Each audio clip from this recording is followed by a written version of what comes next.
બોલીએ શ્રી ભાગવત ભગવાનની જય. દ્વારિકાધીશ કી જય. 73મો અધ્યાય. જરાસંઘના કારાવાસમાંથી છૂટેલા રાજાઓની વિદાય અને ભગવાનનું ઇન્દ્રપ્રસ્થ પાછા આવવું. શ્રી સુખદેવજી કહે છે કે હે પરીક્ષિત, જરાસંઘે અનાયાસે જ 20,800 રાજાઓને જીતીને પર્વતોની તળેટીમાં એક કિલ્લામાં કેદ કરી રાખ્યા હતા.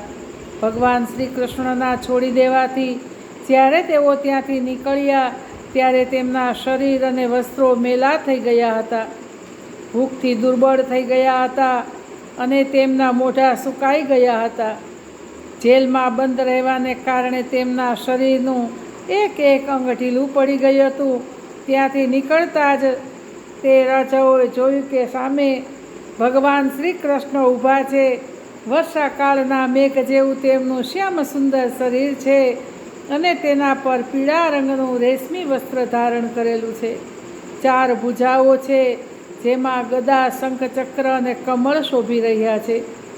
વક્ષસ્થળ પર સોનેરી રેખા શ્રી વત્સનું ચિહ્ન છે અને કમળના ગર્ભ જેવા લાલ નેત્ર છે.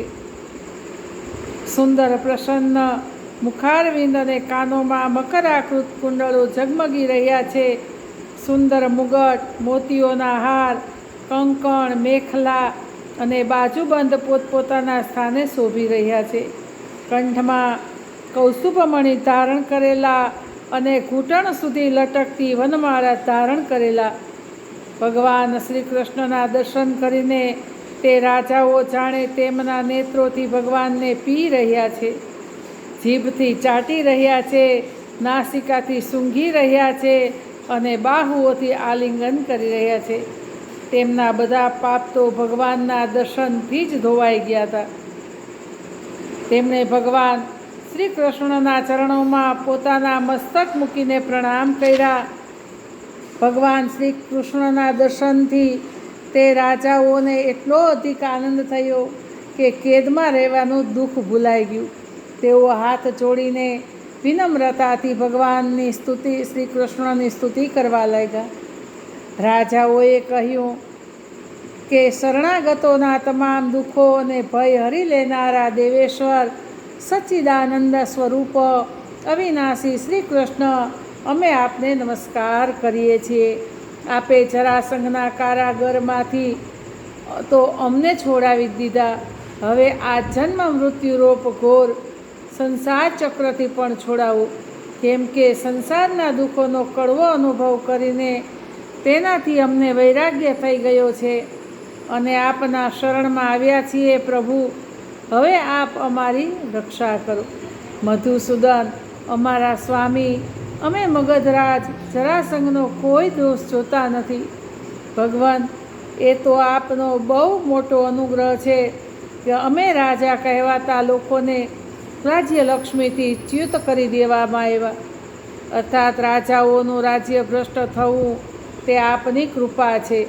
કેમ કે જે રાજા પોતાના રાજ્ય ઐશ્વર્યના મદથી છકી જાય છે તેને સાચા સુખની, કલ્યાણની પ્રાપ્તિ ક્યારેય થતી નથી. તે આપની માયાથી મોહિત થઈને અનિત્ય સંપત્તિઓને જ અચલ માની બેસે છે. જે મૂર્ખ લોકો ઝાંઝવાના જળને જળાશય માને છે, તેવી જ રીતે ઇન્દ્રિયો લોલુપ અને અજ્ઞાની પુરુષો પણ આ પરિવર્તનશીલ માયાને સત્ય વસ્તુ માની લે છે.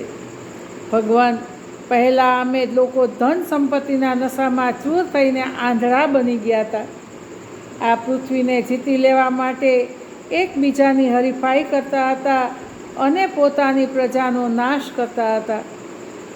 ખરેખર અમારું જીવન અત્યંત ક્રૂરતાથી ભરેલું હતું અને અમે લોકો એટલા વધારે ઉદ્ધત બની ગયા હતા કે આપ મૃત્યુરૂપી અમારી સામે ઊભા છો એ વાતની અમે સહેજ પણ પરવા કરતા ન હતા. સચ્ચિદાનંદ સ્વરૂપ શ્રી કૃષ્ણ કાળ બહુ બળવાન છે. તે કોઈને છોડતો નથી. કેમ ન હોય? કારણ કે તે પણ આપનું સ્વરૂપ તો છે. અત્યારે તેણે અમને બધાને શ્રીહીન નિર્ધન બનાવી દીધા છે. આપની અહેતુ કૃપાથી અમારું અભિમાન નષ્ટ થઈ ગયું છે. હવે અમે આપના ચરણ કમળોનું સ્મરણ કરીએ છીએ. વિભો, આ શરીર દિવસે દિવસે ક્ષીણ થતું જાય છે. દિવસે દિવસે તો થતું જાય ને. રોગોનું તો આ નિવાસ સ્થાન છે. અમે હવે અમારે આ શરીરથી રાજભોગની અભિલાષા નથી, કેમ કે અમે સમજી ગયા છીએ કે તે મૃગ તૃષ્ણાના જલ જેવું સર્વથા મિથ્યા છે. એટલું જ નહીં, અમને સ્વર્ગ આદિ લોકોની પણ કે જે મર્યા પછી પણ મળે છે ઈચ્છા નથી, કેમ કે અમે જાણીએ છીએ કે એમાં કાંઈ સાર નથી, માત્ર સાંભળવામાં જ આકર્ષક લાગે છે. હવે અમને કૃપા કરીને આપ એ ઉપાય બતાવો જેનાથી આપના ચરણ કમળોની વિસ્મૃતિ ક્યારેય ન થાય, અર્થાત સર્વદા સ્મૃતિ રહે. ભલે અમારે સંસારની કોઈ પણ યોનિમાં જન્મ કેમ ન લેવો પડે. પ્રણામ કરનારાના ક્લેશનો નાશ કરનારા શ્રી કૃષ્ણ, વાસુદેવ, હરિ, પરમાત્મા અને ગોવિંદને અમારા વારંવાર નમસ્કાર. શ્રી સુખદેવજી કહે છે કે હે પરીક્ષિત, કારાગારમાંથી મુક્ત રાજાઓએ જ્યારે આ પ્રમાણે ભગવાન શ્રી કૃષ્ણની સ્તુતિ કરી ત્યારે શરણાગત રક્ષક પ્રભુએ અત્યંત મધુર વાણીમાં કહ્યું. ભગવાન શ્રી કૃષ્ણે કહ્યું, રાજાઓ, તમે લોકોએ જેવી ઈચ્છા વ્યક્ત કરી છે તે પ્રમાણે આજથી મારામાં તમારી અવશ્ય સુદૃઢ ભક્તિ થશે. એવું જાણી લો કે હું સર્વનો આત્મા અને સર્વનો સ્વામી છું. રાજાઓ, તમે લોકોએ જે નિશ્ચય કર્યો છે ખરેખર તમારા માટે બહુ મોટા સૌભાગ્ય અને આનંદની વાત છે. તમે લોકોએ મને જે કાંઈ કહ્યું છે તે તદ્દન બરાબર છે, કેમ કે હું જોઉં છું કે ધન સંપત્તિ અને ઐશ્વર્યના મદથી ચકી જઈને ઘણા લોકો સ્વેચ્છાચારી અને પાગલ જેવા થઈ જાય છે. હૈ, નહુષ, શ્વેન, રાવણ, નરકાસુર વગેરે અનેક દેવતાઓ, દૈત્યો અને રાજાઓ શ્રીમદને કારણે પોતાના સ્થાનેથી ભ્રષ્ટ થઈ ચૂક્યા છે.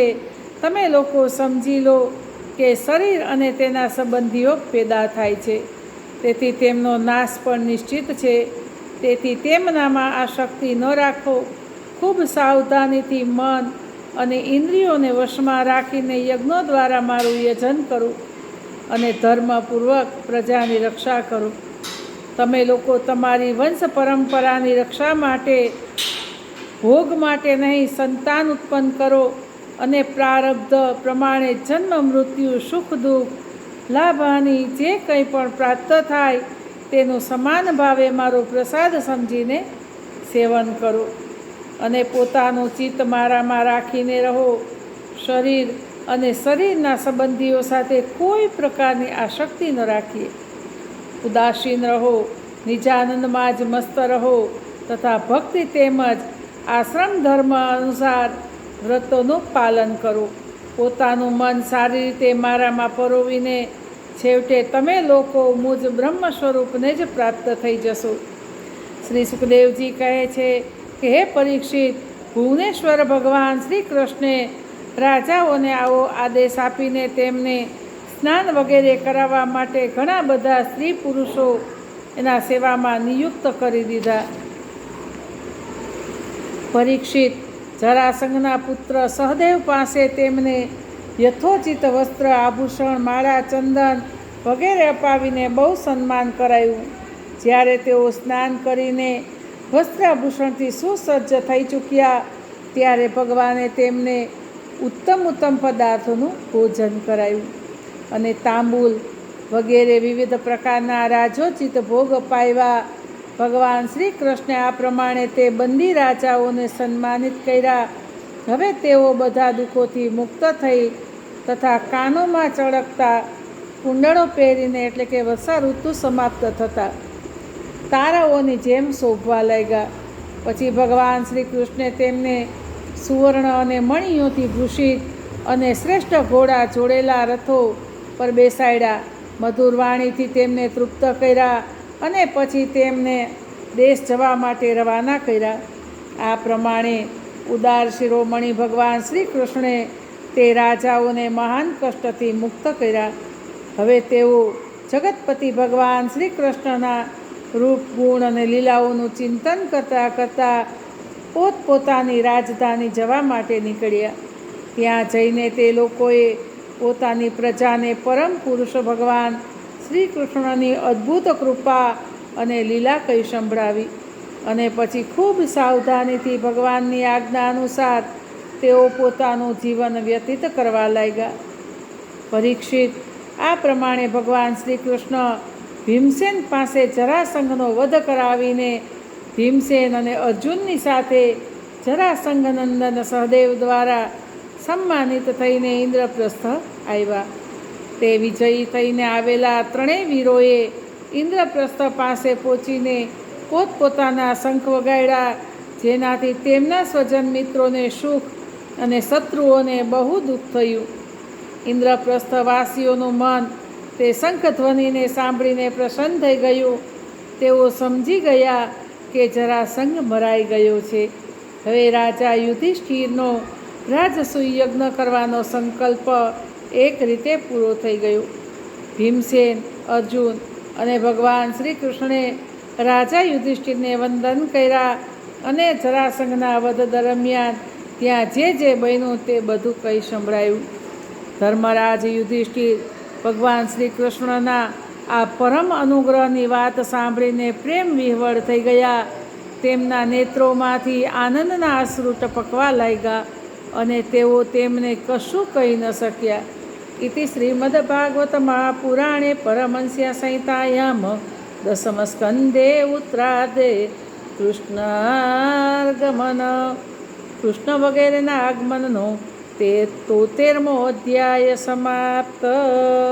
બોલીએ શ્રી ભાગવત ભગવાનની જય. દ્વારિકાધી